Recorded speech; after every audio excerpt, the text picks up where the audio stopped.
El gobierno socialista condena al cierre por motivos fiscales a las centrales nucleares españolas. Veámoslo. Si el gobierno quiere cerrar una empresa o proscribir una actividad económica, puede hacerlo a través de dos vías. La primera vía, la más directa, la más chusca, la más cruda, es decretar, ordenar su cierre. Y la forma más indirecta y sibilina de hacerlo es condenando a esa empresa a la ruina económica, de tal manera que sean los propios propietarios de la empresa los que decidan cerrarla, porque las condiciones regulatorias y fiscales generadas por ese gobierno vuelven no rentable dentro de ese marco la operativa de la empresa. Pues bien, esto último es lo que está sucediendo con las centrales nucleares en España. Hace unos días hubo una multitudinaria manifestación, más de 7.000 personas, oponiéndose al cierre de la central nuclear de Almaraz, en Extremadura. Una manifestación a la que acudieron muchos de los trabajadores afectados directa o indirectamente por este cierre y también políticos de los municipios perjudicados por este cierre, entre ellos municipios gobernados por el propio Partido Socialista Obrero Español. Es decir, que el PSOE estaba presente en estas manifestaciones protestando contra el cierre de la central nuclear. El PSOE, no el gobierno del PSOE, pero sí los alcaldes de este partido en estas localidades. Y la respuesta del Ejecutivo Socialista a esta manifestación, en la que incluso participaron sus propios alcaldes, ha sido lavarse las manos. Lo que ha dicho el Ministerio de Transición Ecológica es que el cierre de la central nuclear de Almaraz no es una decisión política, sino que es una decisión empresarial que responde a puros criterios económicos. Que Almaraz 1 ha dejado de ser rentable y, por tanto, sus accionistas optan por clausurarla. ¿Pero es verdad lo que dice el Ministerio de Transición Ecológica? ¿Este cierre es una decisión empresarial y no una decisión política?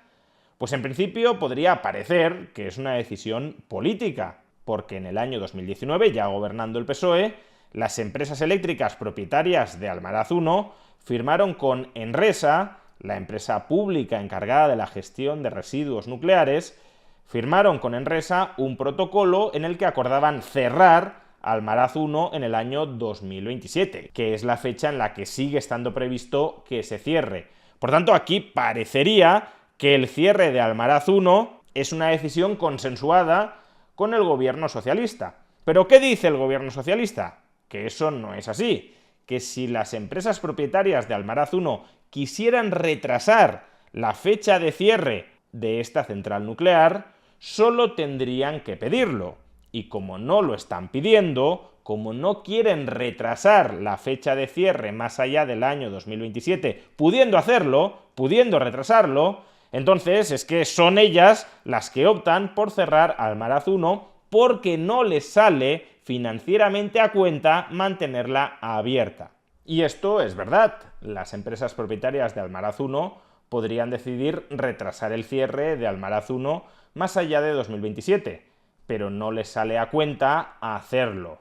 Hasta aquí, por tanto, resultaría que el gobierno socialista tiene razón a la hora de lavarse las manos, que él no tiene nada que ver en esta decisión adoptada por los propietarios de Almaraz 1. Sin embargo, no perdamos de vista cuál es el marco regulatorio y fiscal dentro del cual los propietarios de Almaraz 1 han tomado esta decisión de cerrar esta central nuclear.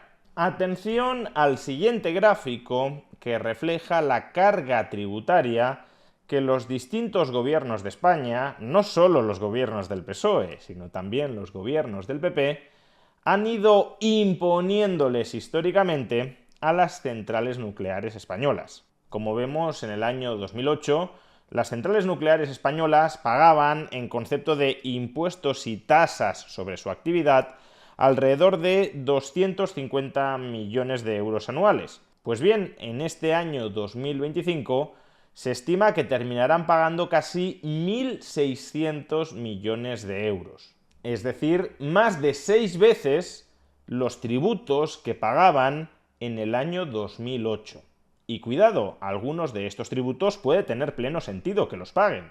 Por ejemplo, las centrales nucleares le pagan a Enresa una tasa anual, que por cierto en 2024 se elevó un 30%, le pagan a Enresa una tasa anual para que esta compañía pública se encargue de la gestión de sus residuos radiactivos y también de costear el desmantelamiento futuro de estas centrales nucleares. Claro, estos son costes que sí o sí han de cubrir las centrales nucleares con los beneficios de su actividad productiva. Si los costes de la gestión de los residuos o del desmantelamiento futuro de las centrales superan con mucho los beneficios que tienen hoy las centrales nucleares, entonces en el fondo estamos diciendo que las nucleares no son viables económicamente. Pero el problema no es este. El problema es que las centrales nucleares pagan otros muchos tributos que no tendrían por qué pagar, que simplemente los pagan porque se han convertido en una vaca lechera del presupuesto estatal, o que incluso tienen como objeto el mismo por el cual le están pagando la tasa a Enresa. Por ejemplo, en el año 2012, el gobierno del Partido Popular de Mariano Rajoy aprobó un impuesto a la producción del combustible gastado y de los residuos de las centrales nucleares. Al tratarse de un impuesto, no tiene una finalidad concreta. Es un impuesto cuya base imponible es la generación de residuos y de combustible gastado, pero cuya recaudación no se destina a financiar el tratamiento, la gestión de esos residuos o de ese combustible gastado. Por tanto, en última instancia, las centrales nucleares están pagando un impuesto por los residuos que generan y una tasa para que la empresa pública se encargue de gestionar los residuos que generan. Es decir, que desde el punto de vista de su actividad económica, están pagando dos veces por lo mismo.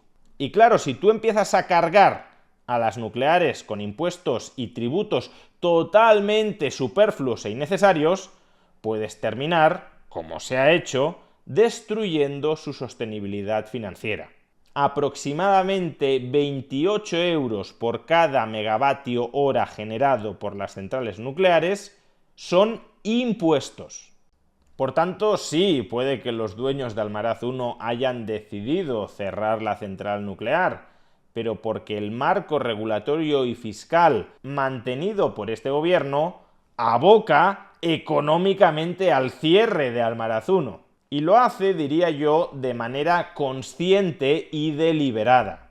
Porque tanto los gobiernos del PP como sobre todo los gobiernos del PSOE han tenido una obsesión ideológica antinuclear. Fue el PSOE de Felipe González quien aprobó la moratoria nuclear y han sido los sucesores los que han ido ejecutando progresivamente el desmantelamiento de la estructura nuclear de España. Y eso es una enorme irresponsabilidad tanto política como económica. Las centrales nucleares hoy por hoy proporcionan el 20% de toda la generación eléctrica de España. Se trata de una fuente de energía especialmente procedente de centrales que ya están construidas y amortizadas. Se trata de una fuente de energía barata, fiable y verde. Y especialmente en un momento en el que los nuevos flujos de inversión global de alto valor añadido se dirigen a sufragar inversiones en inteligencia artificial o en centros de datos que necesitan de un enorme suministro eléctrico y sobre todo de un suministro eléctrico ininterrumpido, que es algo que hoy por hoy no pueden garantizar las centrales renovables. Por eso, por ejemplo, Microsoft ha llegado a un acuerdo millonario para reabrir la central nuclear de Estados Unidos de 3 Mile Island, para obtener un suministro de energía garantizado, estable, confiable, pues que en un momento en el que la economía global, al menos la de alto valor añadido, se está orientando a ser una economía muy intensiva en el consumo de electricidad, que en este momento se persista en el error de querer cerrar por motivos ideológicos las escasas centrales nucleares que tenemos en España, desde luego es una metedura de pata histórica desde el punto de vista de la política industrial. Pero además es una metedura de pata histórica cobarde, porque este gobierno se lava las manos de las consecuencias del marco regulatorio y fiscal que impone sobre el parque nuclear español. Ni siquiera tiene la valentía de salir a la palestra y reconocer que ellos son los que quieren cerrar las centrales nucleares españolas y que precisamente porque eso es lo que quieren, las abocan a un cierre por motivos fiscales, por una fiscalidad que controlan ellos. A través del BOE decretan sibilinamente el cierre de las centrales nucleares en un contexto económico en el que no habría que cerrarlas, y son tan cobardes que le echan la culpa a aquellos que sufren su apisonadora fiscal. Que rectifiquen o, en caso contrario, que entonen el mea culpa, para que al menos los españoles seamos conscientes en el futuro de a quienes tenemos que responsabilizar de nuestro empobrecimiento.